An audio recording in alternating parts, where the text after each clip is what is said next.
Hai semua, terusan Panama adalah terusan yang memiliki panjang 82 km yang memotong Amerika Utara dan Amerika Selatan, serta menghubungkan Samudra Pasifik dan Atlantik.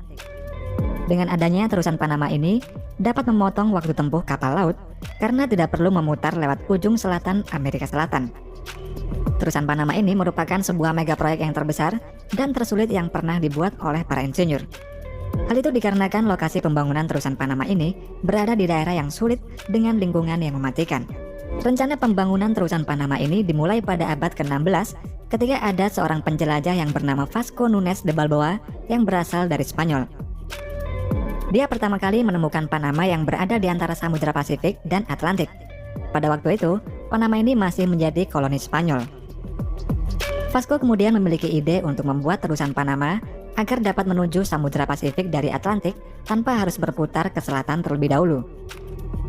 Idenya tersebut lalu diusulkan ke Raja Spanyol yaitu Charles V, dan selanjutnya Charles V ini menyuruh orang untuk melakukan survei untuk menentukan apakah rencana tersebut layak dikerjakan atau tidak. Namun setelah disurvei, pembuatan terusan Panama tersebut sangat mustahil untuk dilakukan karena kondisi medan yang sulit. Selanjutnya selama ratusan tahun, ide tersebut tidak pernah terwujud. Pada 1821, Panama yang awalnya adalah koloni dari Spanyol ini akhirnya ikut masuk dalam Kolombia Raya yang merdeka dari Spanyol. Kemudian pada 1881, pembangunan terusan Panama ini diteruskan dan dikerjakan oleh seorang kontraktor terkenal asal Prancis yang bernama Ferdinand de Lesseps. Ferdinand ini yakin dapat mengerjakan terusan Panama karena sebelumnya dia ini sukses mengerjakan terusan Suez pada tahun 1869 yang menghubungkan antara Laut Mediterania dengan Laut Merah.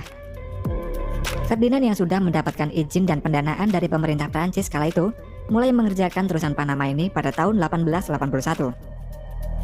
Namun sayangnya proyek tersebut gagal terselesaikan karena penyakit kuning dan malaria menjangkiti pekerja mereka.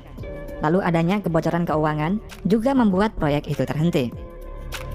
Kemudian pada tahun 1894, akhirnya perusahaan pengembang terusan Panama tersebut bangkrut dan menderita kerugian sebanyak 260 juta US dollar. Dan pemerintah Prancis kemudian tidak meneruskan lagi proyek tersebut. Di sisi lain, Amerika yang tergiur dengan terusan Panama tersebut kemudian bekerja sama dengan Senat Panama.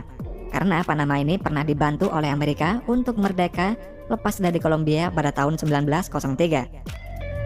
Pemerintah Amerika lalu membuat perjanjian kerjasama dengan pemerintah Panama untuk menyewakan lahan selebar 16 km di daerah terusan Panama.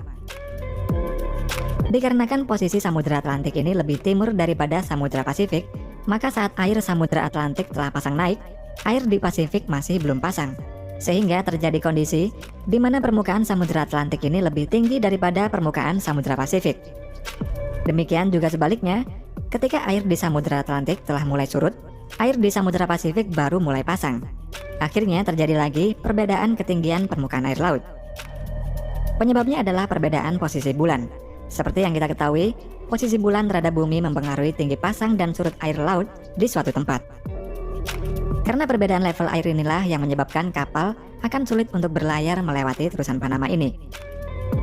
Amerika kemudian mendesain dan membangun terusan Panama dengan menggunakan sistem lock gate di kedua sisi, yaitu sisi Pasifik dan sisi Atlantik. Sistem lock gate ini berfungsi untuk mengatasi ketinggian permukaan air yang tidak sama pada sisi Atlantik dan Pasifik, dengan cara menaikkan dan menurunkan kapal. Pada prosesnya, kapal akan masuk ke dalam ruangan dan dikunci, kemudian air akan dialirkan dengan menggunakan sistem hidrolik di dalam sistem lock gate ini. Dengan sistem ini, perbedaan ketinggian level air dapat diatasi, serta Amerika dapat menghemat biaya untuk pengerjaan penggalian tanah. Pada saat itu, pembangunan terusan Panama ini merupakan mega proyek yang terbesar dan termahal yang pernah dikerjakan oleh Amerika Serikat. Dalam proses pembuatan terusan Panama ini, Amerika mempekerjakan sebanyak 40.000 orang pekerja. Meskipun terdapat hambatan penyakit kuning dan malaria yang menyerang pekerja mereka, penyakit tersebut akhirnya dapat diatasi oleh Amerika. Kemudian pada 15 Agustus 1914, akhirnya proyek terusan Panama ini selesai dan dibuka untuk umum. Setiap kapal yang transit melalui terusan Panama ini harus membayar tol berdasarkan ukuran dan kargo kapal. Biaya tol tersebut mencapai 450.000 US dollar untuk setiap kapal yang lewat. Dan rata-rata setiap tahunnya, terusan ini dilewati sekitar 9.000 kapal.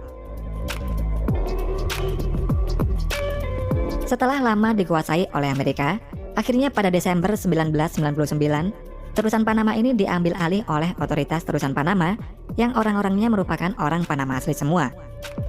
Meskipun pendapatan dari biaya tol pada terusan Panama ini sangat besar, namun terdapat masalah lain yang timbul akibat dari globalisasi perdagangan.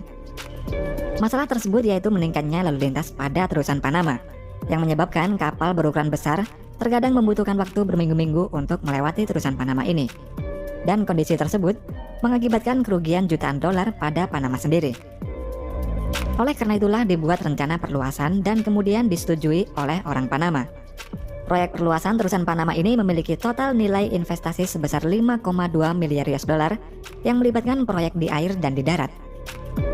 Fase pertama yaitu proyek untuk perlebaran dan memperdalam kedua pintu terusan Panama di bagian Atlantik dan Pasifik pada tahun 2007 sampai tahun 2008. Fase kedua dimulai pada tahun 2009. Fase kedua ini adalah proyek pengerjaan untuk pemasangan log gate baru pada kedua sisi Pasifik dan Atlantik.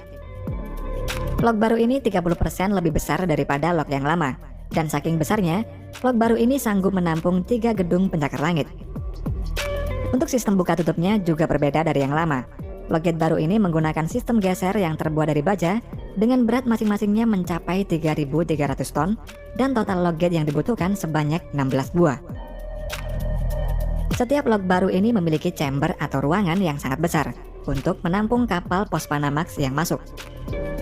Chamber pada log baru ini memiliki panjang 427 meter, lebarnya 55 meter dengan kedalaman 18,3 meter. Dengan ukuran tersebut, chamber ini dapat dilewati kapal dengan ukuran 366 meter, lebarnya 46 meter, dan kedalaman bagian bawah kapal mencapai 15 meter. Untuk setiap chamber akan memiliki 3 kolam baru, yaitu sebuah kolam yang berfungsi untuk menjaga stabilitas penggunaan air. Sistem log baru ini lebih besar daripada sistem log yang lama, tetapi menggunakan air yang lebih sedikit daripada sistem yang lama. Oleh karena itulah dibuat sebuah kolam baru, di mana kolam baru ini berguna untuk mengalirkan air ke dalam log, sehingga kapal besar dapat terangkat menyesuaikan level. Untuk setiap kapal transit akan membutuhkan 60% air pada kolam, dan setiap kolam ini memiliki lebar 70 meter dan kedalaman 5,5 meter. Lalu untuk mengendalikan aliran air antara kolam dan chamber tersebut, dikendalikan menggunakan sistem valve dari Korea Selatan. Dengan mempekerjakan hampir 30.000 orang untuk proyek perluasan kanal sepanjang 77 km ini, akhirnya di tahun 2016 proyek perluasan kanal ini selesai dan resmi dibuka.